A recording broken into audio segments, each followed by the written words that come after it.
ఇక ప్రభుత్వ నిబంధనలు పలు ఇంజనీరింగ్ కాలేజీలు తొంగలో తొక్కుతున్నాయి. కాలేజీలో సౌకర్యాలు, బోధనా సిబ్బంది, గత ఖర్చుల ఆధారంగా ఒక్కో కాలేజీకి ఒక్కో రకమైన ఫీజు తెలంగాణ రుసుముల నియంత్రణ కమిటీ నిర్ణయించింది. సంవత్సరానికి సాధారణంగా 45,000 నుంచి అధికంగా 1,83,000 వరకు నిర్ణయించింది. దీంతో మొత్తం 160 కాలేజీల్లో ఫీజు మార్పులు జరిగాయి. 63 కాలేజీల్లో భారీగా ఫీజులు పెరిగాయి. 70 కాలేజీల్లో పాత ఫీజులే కొనసాగుతున్నాయి. అందులో 19 కాలేజీల్లో ఫీజులు తగ్గాయి. 33 కాలేజీల్లో ఏడాదికి 1,00,000 కంటే ఎక్కువ ఫీజుంటే డొనేషన్లు రాష్ట్ర ప్రభుత్వం పూర్తిగా నిషేధించింది. అటు క్యాపిటేషన్ ఫీజులు వసూలు చేసినా కఠిన చర్యలుంటాయని హెచ్చరించింది. పూర్తి ఫీజు వాయిదాల ద్వారా చెల్లించుకునే అవకాశం కూడా కల్పించింది. కానీ నియమాలు పలు ఇంజనీరింగ్ కాలేజీలు ఆల్రెడీ పాటించడం లేదు. విద్యా సంవత్సరం ప్రారంభానికి ముందే ఫీజుల కోసం ఒత్తిడి తెస్తున్నట్టుగా తెలుస్తోంది. పూర్తి నడిచేందుకు ఫీల్డ్లో మా కరెస్పాండెంట్ అజీం డైలో సిద్ధంగున్నారు. అజీం, ఒకవైపు ప్రభుత్వం చూస్తే ఆ విధంగా చెబుతోంది, మరోవైపు గ్రౌండ్లో చూస్తే ఇంకో విధంగా కనిపిస్తుంది. అసలు ఏం జరుగుతోంది? విద్యార్థులు ఏం చెప్తున్నారు? విద్యార్థుల పేరెంట్స్ ఏం చెప్తున్నారు?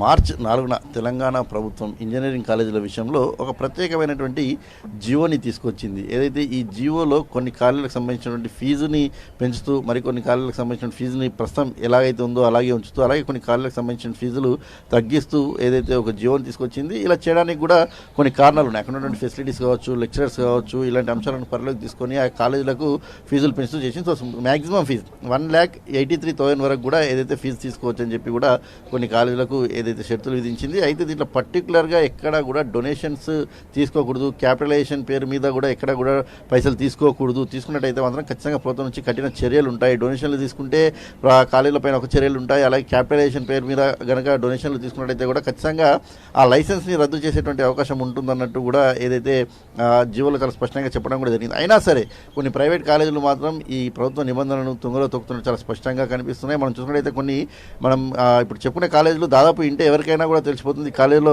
ఫీజు ఎలా ఉంటుంది, డొనేషన్ ఎలా ఉంటుందని చెప్పి. అందులో సిబిఐటికి ప్రస్తుతం అయితే 1,83,000 ఫీజు వరకు ఏదైతే ఈ జీవోలో ఏదైతే నిబంధన తీసుకొచ్చింది. అలాగే వాసవికి 1,75,000, ఎంజీఐటికి 1,67,000, సివిఆర్ కాలేజీకి 1,63,000, అలాగే జిఆర్ఐటి నారాయణమ్మ కాలేజీ కనీస ఫీజులు సుమారుగా ఏదైతే 1,62,000 వరకు ఉంచింది. ఇక మిగతా కాలేజీలకు సంబంధించిన ఫీజును యథావిధిగా గతంలో ఎలా ఉండేదో 45,000 వరకు ఆ 45,000 ఫీజునే కంటిన్యూషన్ చేసింది. సో మొత్తం 160 కాలేజీలకు మనం చూసుకున్నట్టయితే 160 కాలేజీలో మార్పులు చేసింది. ఇట్లా 63 కాలేజీలో ఫీజులు పెరిగాయి. 70 కాలేజీల్లో పాత ఫీజులే కొనసాగుతున్నాయి. ఇందులో 19 కాలేజీలు ఫీజులు తగ్గినటువంటి అంశాలు కూడా ఉన్నాయి. ఎందుకంటే అక్కడ ఫెసిలిటీస్ పరంగా సరిగ్గా లేకపోవడము, ల్యాబ్స్ లేకపోవడము, అక్కడ ఉన్నటువంటి లెక్చర్స్ సరిగ్గా లేకపోవడము, ఇలాంటి అనేక అంశాలు ఫెసిలిటీస్ పరంగా కూడా చూసి కూడా ఏదైతే ఫీజులు తగ్గించినట్టు కూడా తెలుస్తుంది. ఇక 33 కాలేజీలో సంవత్సరానికి 1,00,000 కంటే ఎక్కువ ఫీజులు ఏదైతే ఉన్నాయి.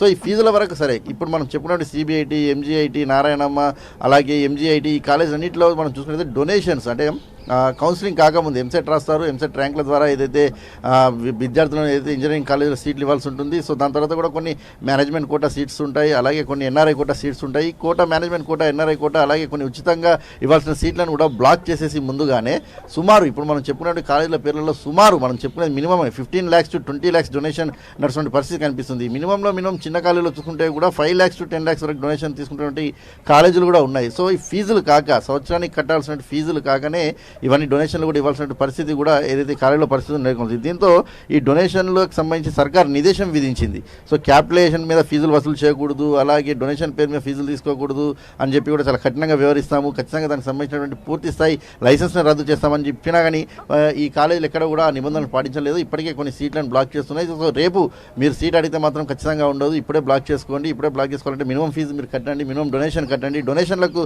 రిసిప్ట్లు కూడా ఉండవని కూడా చెప్తుంటారు. సో రిసిప్ట్లు ఇవ్వము, డొనేషన్కి కేవలం కాలేజ్ ఫీజుకి మాత్రమే రిసిప్ట్లు ఇస్తుంటామని కూడా చెప్పుకుంటూ వస్తుంటారు. సో ఇలా అనేక కాలేజీల్లో ప్రస్తుతం ఈ రకమైనటువంటి ఒత్తిడి అటు పేరెంట్స్పై, పిల్లలపై పెరుగుతూనే ఉంది. ఒకవేళ పిల్లలు కూడా మంచి కాలేజీలో ర్యాంక్ వస్తుందో లేదో అని ముందస్తుగా భయపడి ఈ కాలేజీలో మనం ముందే రిజర్వ్ చేసుకుందామని చెప్పి కూడా ఆలోచన చేస్తుంటారు. తల్లిదండ్రులు కూడా అదే రకమైన ఆలోచన చేసి వారు చెప్పిన మాటలకు భయపడి ముందుగానే సీట్ ఎక్కడ ఉంటుందో ఉండదో, ర్యాంక్ రాకపోతే పరిస్థితి ఏంటి అనే అంశంపై కూడా కొంత ఫీజులు కూడా కడుతున్న పరిస్థితి కూడా మనకు కనిపిస్తుంది. సో సీట్లు ఎక్కడ అయిపోతాయనే భయంతోనే కొందరు తల్లిదండ్రులు ఏదైతే ఇలా కూడా కడుతున్నారు, వారు కూడా ఆ రకమైనటువంటి దాన్ని అడ్వాంటేజ్గా కూడా తీసుకునే పరిస్థితి కనిపిస్తుంది. అయితే ఏదైనా కాలేజీలో వాళ్ళు కనుక ఏదైనా అంటే రూల్స్కి విరుద్ధంగా నిబంధనలకు విరుద్ధంగా ఏదైనా కాలేజీలో ఫీజులు తీసుకోవడము లేకపోతే డొనేషన్ తీసుకోవడం క్యాపిటేషన్ పేరు మీద తీసుకోవడం లాంటివి చేస్తే మాత్రం ఖచ్చితంగా ప్రైమ్ లైన్ దృష్టికి తీసుకురావాలి. ప్రైమ్ లైన్ దృష్టికి తీసుకొస్తే ఖచ్చితంగా ప్రైమ్ లైన్ మీకు అండగా ఉంటుంది. ఆ కాలేజీలకు సంబంధించినటువంటి పూర్తి వ్యవహారాన్ని కూడా బయటపెట్టి బట్టబయలు చేసి ఏదైతే ప్రభుత్వం దృష్టికి కూడా తీసుకురావడానికి కూడా సిద్ధంగా ఉంది అని చెప్పి కూడా తల్లిదండ్రులకు విద్యార్థులకు ఇంజనీరింగ్ స్టూడెంట్స్ అందరికీ కూడా ఏదైతే మన తరపు నుంచి కూడా మనం పెద్దగా ఎత్తున ఏదైతే హామీ ఇస్తున్నామో సో వారందరూ కూడా ఏమున్నా సరే ప్రైమ్ లైన్ కన్సల్ట్ చేయొచ్చు అనే విషయం చెప్తున్నారు. ఇక మరోవైపు కాలేజ్ యాజమాన్యాలు మాట్లాడుతూ కూడా గతం నుంచి చాలా వరకు కూడా ఏదైతే ఫీజు రియంబర్స్మెంట్ సంబంధించిన పెండింగ్ బిల్స్ అలాగే ఉన్నాయి. సో అటు ఏదైతే ఉద్యోగులకు సంబంధించినటువంటి జీతాలు కావచ్చు, అలాగే నిర్వహణకు సంబంధించిన అంశం కావచ్చు, మెయింటెనెన్స్ సంబంధించిన అంశం కావచ్చు, ఇవన్నీ కూడా వెళ్ళాల్సిన అవసరం ఉంది.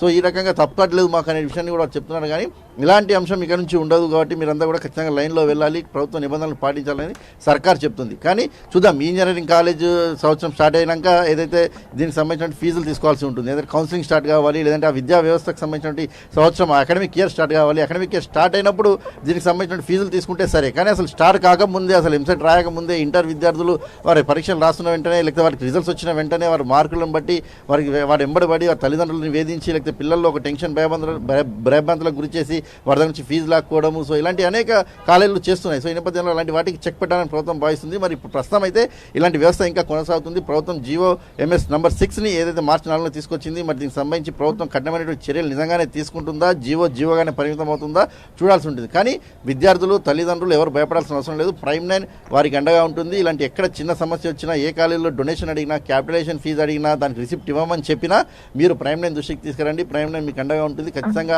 ఆ కాలేజ్ పైన తగిన చర్యలు తీసుకునే విధంగా పోరాడుతుందని చెప్పి కూడా మనం ఒక ధీమానైతే వారికి వ్యక్తపరుస్తున్నాం. సతీష్, ఖచ్చితంగా జీవి, ఎందుకంటే డెఫినెట్గా చాలా మందికి హెల్ప్ఫుల్ కూడా అవుతుంది. ఎందుకంటే ఇప్పటికే ఫీజులే భరించలేకపోతున్నామంటే ఫీజులు కట్టు కాకుండా అక్కడ అరకొర వస్తువులు ఉంటాయి, అరకొర సౌకర్యాలు ఉంటాయి, అయినప్పటికీ ఫీజులు గుంజేస్తున్నారు. అది కాకుండా మళ్ళీ డొనేషన్ల పేరుతో ఎంత దారుణంగా తీసుకోవడం అంటే చాలా అసలు మన ఖచ్చితంగా మీరు అలాంటిది ఎక్కడైనా కనిపిస్తుందంటే డెఫినెట్గా దీన్ని ప్రభుత్వం దృష్టికి తీసుకెళ్తే ఖచ్చితంగా వాళ్ళు చాలా మందికి హెల్ప్ చేసిన వాళ్ళు అవుతాం. Thank you so much Ajay.